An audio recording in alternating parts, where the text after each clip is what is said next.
Why have the Chinese chosen this particular time to move?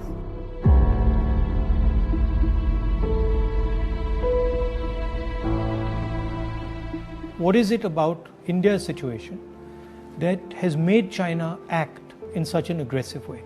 What is it about this moment in time that has allowed the Chinese to have the confidence that they can move against a country like India?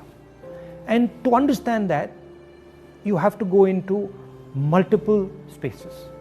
Countries are protected not by one particular thing, but by a confluence of forces, by a confluence of systems. Okay, so a country is protected by its foreign relationships. It is protected by its neighborhood. It is protected by its economy. It is protected by the feeling that its people have, the vision that its people have.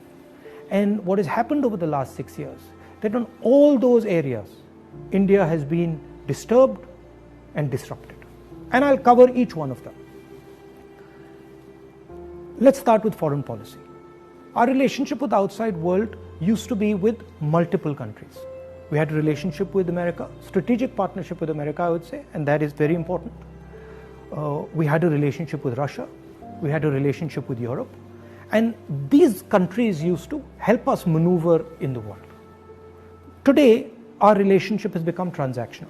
We have a transactional relationship with the United States. We have disturbed our relationship with the Russians.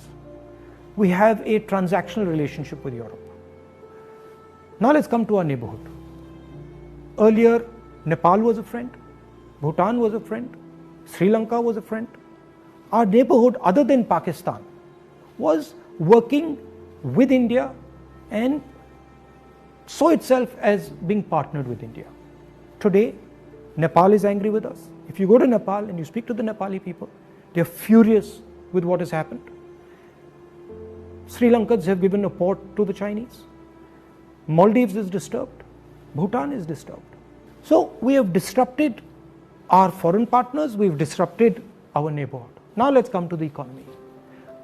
Our pride, something that India used to go to the rest of the world and talk about, boast about. Worst economic growth, 50 years, no end in sight, absolute disaster, unemployment highest in 40-50 years. So our strengths have suddenly become our weaknesses. We told the government that, look, please realize that we are becoming vulnerable. All these things are connected. They're not separate. When you look at a nation, you have to look at all these factors and you have to act taking into account all these factors.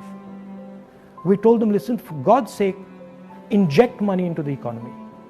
Fire the economy and do it immediately. Protect the small and medium businesses. They refused to do it. So today you have a country which is economically in trouble as far as foreign policy is concerned, in trouble with its neighbors. And that's why the Chinese have decided that this is possibly the best time to act. And that is why they have acted.